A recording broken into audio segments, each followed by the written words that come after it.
Hey, salut tout le monde, salut! Wow, ça va bien? Alors, on est rendu au 6e et dernier cours pour les notes de cours. Je vais quand même faire un cours la semaine prochaine pour vous expliquer, dans le fond, le documentaire, parce que la semaine prochaine, on va changer un petit peu le mal de place avec à chaque fois que j'ai un chapitre dans mon cours, il y avait toujours un film ou un documentaire qui était présenté. Alors, ça ne sera pas différent. On essaie de faire l'école à la maison sans trop changer nos pratiques. Donc, je vais vous présenter le documentaire. Ça ne sera pas malheureusement le documentaire que je voulais vous présenter originalement parce que je ne peux pas vous le présenter parce que c'est un documentaire qu'on ne peut pas retrouver gratuitement sur Internet. Je ne vais pas vous faire payer pour ça. Alors, je vais vous présenter quelque chose qui n'est pas nécessairement en lien avec le chapitre pouvoir, qui serait plus en lien avec le chapitre médias sociaux qu'on aurait fait après, mais qu'on n'aura pas le temps de faire. Donc, je vais vous expliquer ça au prochain cours. Je vais faire une petite vidéo très courte. Ensuite, vous avez un documentaire dure à peu près 45 minutes avec une série de questionnaires. C'est tout ce que je vais vous demander de faire la semaine prochaine. Puis en plus, je vais vous demander vous allez devoir remettre votre rapport final du projet bourse et vous préparer pour l'examen. Fait que voilà. Fait que c'est ça. Alors, on était rendu où, mesdames et messieurs? On était rendu à vous parler, on est toujours dans le pouvoir culturel. Puis là, on va terminer ça aujourd'hui. Je vais terminer ça avec l'UNESCO. L'UNESCO. L'UNESCO, c'est probablement c'est un groupe que vous ne connaissez probablement pas. Mais je suis tellement content de vous le présenter parce que pour ce qui est du pouvoir culturel, c'est probablement l'organisme de l'ONU, parce que je vous rappelle que c'est un organisme, l'UNESCO, qui est protégé, qui est parrainé par l'Organisation des Nations Unies. Je l'ai dit, l'ONU, c'est pas nécessairement tout négatif. Le seul élément qui est très négatif de l'ONU, c'est la manière politique de fonctionner, mais ils ont quand même de très bons organismes et l'UNESCO en fait partie. Souvenez-vous, au dernier cours, aux dernières vidéos, je vous ai parlé du pouvoir culturel, puis je vous ai parlé de l'uniformisation de cette culture-là, majoritairement par les Américains, puis qu'il fallait tout faire, tout mettre en œuvre pour essayer de protéger justement cette fameuse culture-là. Puis un des éléments qu'on a mis en place pour protéger la culture mondiale, c'est l'UNESCO. Puis c'est super beau. L'UNESCO, c'est un organisme, regardez, c'est bien écrit, il n'y a rien en caractère gras, là, mais sachez que c'est un organisme qui souhaite construire la paix universelle. Bon, ça c'est beau. C'est totalement beau. En favorisant par l'éducation, la science, la culture, la communication, la collaboration entre les nations. En fait, l'UNESCO, c'est, je vous dirais, le regroupement qui sert à protéger la culture mondiale. OK? C'est quand même pas c'est pas rien, là. Eux autres, leur but, là, c'est de justement essayer de protéger tous les vestiges culturels qu'il y a sur la planète. Et des vestiges culturels, il y en a une quantité industrielle. Puis tu sais, que ce soit la Statue de la Liberté que vous voyez là, ou l'église Notre-Dame de Paris avant qu'elle passe au feu, mais malgré tout, là, c'est pas quelqu'un qui l'a détruit, là, c'est le feu, mais que ce soit la muraille de Chine, tout ça, ce sont des vestiges magnifiques qui ont été créés sur la planète et qui vont, d'un certain sens, qui vont servir à montrer toute l'histoire et toute la spécificité de les différentes cultures sur la planète. Et il y a des gens qui sont pas nécessairement mal intentionnés, mais qui voudraient par contre, mettons, détruire la basilique pour construire un centre commercial. Mais il y a certains vestiges qui doivent être protégés par l'UNESCO. Et quand on reçoit une protection de l'UNESCO, on reçoit donc c'est une interdiction de détruire ces fameux vestiges-là pour des raisons de protection de la fameuse culture en tant que telle. Je vais vous donner un exemple de tout ça. Regardez, ça, c'est le site Internet de l'UNESCO, qui est un site un peu fourni avec plein d'affaires. Là, puis vous allez voir qu'ils font quand même beaucoup de choses. Là. Mais dans la section ressources, vous allez voir la liste de l'UNESCO. Là, vous avez le patrimoine mondial. Okay? Fait que quand vous cliquez là-dessus, vous arrivez sur une belle carte du monde et vous allez voir tous les points que vous voyez là. Ce sont tous des endroits qui sont protégés et qui ont reçu une certaine protection. Vous avez en jaune, c'est des liens culturels, en vert, c'est des liens naturels, puis ceux qui sont entre les deux, ce sont des liens mixtes. Puis ceux qui sont en rouge, ce sont des endroits qui sont en péril, parce que des fois, il peut y avoir une guerre, il peut y avoir une guerre civile, beaucoup en Iran, que je ne l'ai pas en Iran du tout, au Moyen-Orient, avec le groupe terroriste... je me souviens plus du nom du groupe terroriste. Ça va me revenir, j'ai un blanc de mémoire. Mon Dieu. C'est pas Al-Qaïda, c'est les autres. Ah, je me rappelle plus. En tout cas, bref, c'est pas bien grave, mais il y a un groupe terroriste qui ont détruit des vestiges. Et puis, je me souviens comment, dans le Moyen-Orient, je me souviens pas, je pense que c'était en Irak, des statues qui étaient là depuis des millénaires, qu'ils ont tiré du fusil dessus. Évidemment, l'UNESCO peut pas faire grand-chose. L'UNESCO, c'est pas une armée. Ils peuvent pas nécessairement aller protéger, mettre une armée autour d'un vestige dans un endroit de guerre, mais on tente de mettre en place des endroits pour protéger. Mais maintenant, si on regarde au Québec, regardez, il y a des jaunes ici. Je sais pas, on peut-tu cliquer? Regardez, ici, on a l'arrondissement historique du Vieux-Québec est protégé par l'UNESCO. Donc, ça veut dire qu'on peut pas le détruire. Je vois pas qui voudrait détruire le Vieux-Québec, mais quand même, là, vous pouvez cliquer sur Zoom, puis c'est tout ce que ça donne, finalement. Je sais pas, si on clique dessus, ça nous amène ça ailleurs. Ah oui, on nous donne, vous voyez, on nous donne des informations, justement, puis c'est dans toutes les langues. C'est vraiment...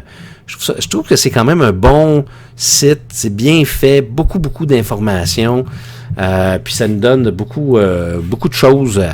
Disons, ça peut nous en apprendre. Genre, on va regarder un autre au Québec. On va regarder ici. C'est encore au Québec, ça? C'est quoi ça? Le canal Rideau. Bon, le canal Rideau qui est protégé. Puis, on en a un ici qui est le parc national de la Miguacha. Fait que, voilà, okay, mon Dieu, c'est quoi qu'il y a ici dans le plein milieu de l'océan? Le paysage viticole de l'île du Pico. Bon, voyez-vous, fait que tout ça, ce sont des endroits qui sont protégés par l'UNESCO. Et c'est pour ça que je vous dis que c'est un organisme qui est quand même très important et je trouve ça vraiment super cool que cet organisme-là soit là et qui existe pour protéger justement la culture mondiale.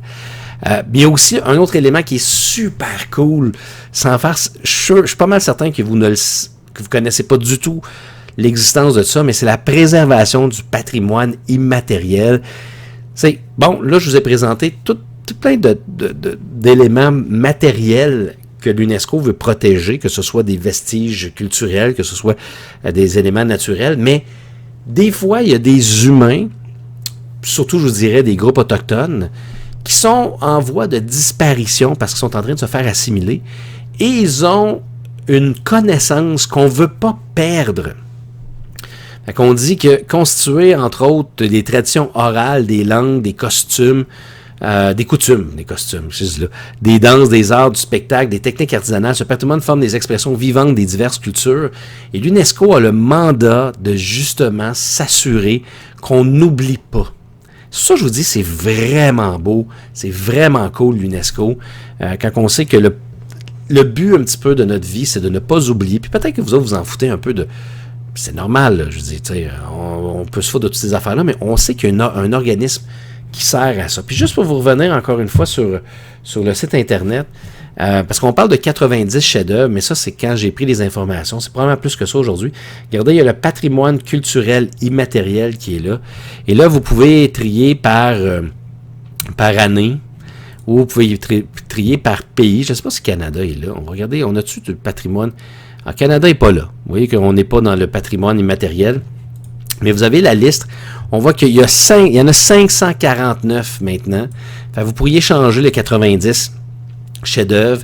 Maintenant, on en a 549 qui viennent de 127 pays. Puis, par exemple, on voit ici en Ukraine la tradition des céramiques peintes de Kossiv. Alors, on clique là-dessus. C'est quelque chose qui est immatériel. C'est la façon, la tradition, la façon de faire. Et là, vous avez vraiment... mon Dieu Seigneur, il y a une petite musique qui vient de partir en même temps. C'est tellement beau. Je pense que comment je fais pour couper cette musique-là? Attendez, c'est un peu désagréable. Mon Dieu Seigneur. OK, c'est fini? OK, bon. J'apprends des choses. Mais vous pouvez en apprendre plus justement sur... oh non, là j'ai pesé. Oh non, là ça va partir de la vidéo. Je veux pas, j'ai pas le temps de partir. Vous irez voir la vidéo si vous voulez. Mais vous avez toute la tradition de la céramique peinte de Kossiv qui concerne la vaisselle, les objets cérémoniels. Tout est expliqué. On vous a même mis des vidéos pour vous présenter comment ça marche. Puis ça, ben, on pourra jamais l'oublier, à moins que quelqu'un efface tout sur le site. Mais bon, j'imagine qu'on fera pas ça. Mais ça descend quand même assez loin. Si on regarde, la première chose qui a été mise de l'avant, c'est la taquille et son art textile au Pérou. Puis là, probablement qu'il y a une musique qui va partir encore une fois. Est-ce qu'il y a une musique qui part? Ah oui, bien sûr. Petite musique traditionnelle ici. Alors, depuis 2008 qu'on fait ça. Et voilà. Alors, l'île de Taki est située sur le lac Titicaca, dans les hauts plateaux des Andes péruviennes, est connue pour son art textile. En tout cas, vous voyez, vous pouvez aller voir ça. Je trouve ça vraiment cool, puis on a toutes des images.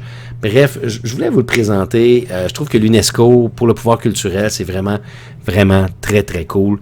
Vous voyez, on dit que c'est depuis 2003 que l'UNESCO a mis en place la Convention pour la sauvegarde du patrimoine culturel immatériel. Beaucoup plus que les 90 chefs-d'œuvre maintenant, vous avez vu, donc changez ça. Puis voilà. Et on va terminer, parce que oui, c'est déjà terminé aujourd'hui. Ça ne sera pas très très long.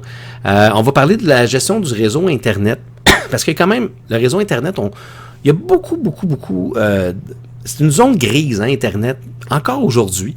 On dit que depuis les années 90, le réseau Internet a révolutionné le monde de la culture et des communications, parce que là, maintenant, on peut tout retrouver sur Internet. Regardez l'UNESCO, je vais en apprendre sur les taquets et son art textile. Ben, je peux me rendre sur Internet. Mais en même temps, c'est un endroit où la culture est en danger, quand même, parce que, vous le savez, probablement, il y en a plusieurs qui le savent plus que d'autres, ça n'a pas juste fait des heureux, l'Internet, la musique, les films, les photos, toutes ces affaires-là qui appartiennent à des artistes et qui vivent de ça, ces artistes-là, souvent. Et là, on parle même de jeux vidéo. Hein. Je pourrais même vous parler des jeux vidéo parce que il y a beaucoup de jeux vidéo également qui sont copiés, qui sont piratés. La musique, beaucoup de musique qui ne sont pas payées. C'est sûr que là, les choses ont changé dans les dernières années depuis qu'Apple, depuis que Google sont rentrés, il y a Spotify. Maintenant, on peut se prendre des abonnements et c'est rendu légal de télécharger de la musique. Mais pendant très longtemps, ce ne l'était pas. Alors, tout ce questionnement-là des droits d'auteur, donc les fameux livres qu'on retrouve sur Internet, parce que maintenant... Excusez-moi, je ne peux pas vous aider avec ça pour le moment. OK, merci beaucoup. C'est très gentil. Je sais pas qu'est-ce que j'ai dit. Il se passe vraiment des affaires bizarres dans ce dernier épisode-là. Donc, il y a beaucoup de... J'ai perdu mon fil. C'est ça qui arrive. Il y a beaucoup de films, de jeux, de livres qui se font pirater. Et les droits d'auteur, ben, ils sont évidemment... il y a des gens qui perdent beaucoup d'argent là-dedans. Alors, il faut mettre en place une structure. Cette structure commence tranquillement à se mettre en place, mais c'est de plus en plus difficile. D'ailleurs, si j'avais été en classe, je vous aurais demandé, il y en a combien ici qui ont déjà volé de la musique? Puis, il y en a qui lèveraient la main. Sans aucune considération que derrière cette musique-là, il y a des gens qui ont créé ça et qui ont besoin de vivre. Même affaire pour les films, les photos, les jeux vidéo. Mais des fois, on a l'impression que à l'intérieur, lorsqu'on est dans notre sous-sol, personne ne nous voit, donc c'est pas si pire, c'est pas si grave. Aller voler un dépanneur, je suis pas mal sûr que personne l'avouerait. Ouais, j'ai volé un dépanneur. Parce que ça, c'est moins bien vu. Mais Internet, on dirait que c'est plus caché.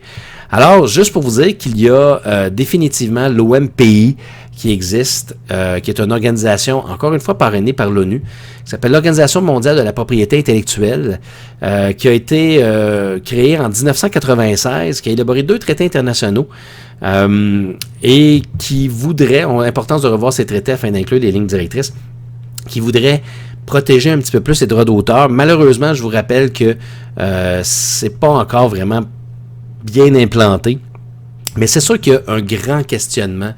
Il y a beaucoup de questions à se poser sur l'importance de protéger toute la culture sur Internet. Et l'OMPI n'a jamais réussi à mettre sa marque. Sachez que l'organisme existe, mais elle n'a aucun impact sur la protection de la culture sur Internet.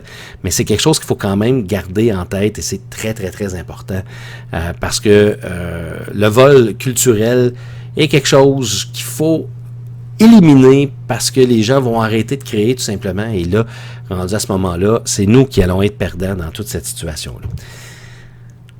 Voilà, j'ai terminé. Je vous ai donc expliqué en gros ce qu'était le pouvoir politique, comment se présentait le pouvoir économique et toutes les subtilités du pouvoir culturel, qui est un pouvoir très important que souvent on a tendance à mettre de côté, ou même pas penser, mais qui finalement souvent dans ma tête est quasiment plus fort que le pouvoir politique et économique, parce que le pouvoir culturel, c'est le pouvoir qui rejoint tout le monde. Vous écoutez de la musique, j'écoute des films, je joue à des jeux vidéo, on est tous très, très impliqués dans la culture.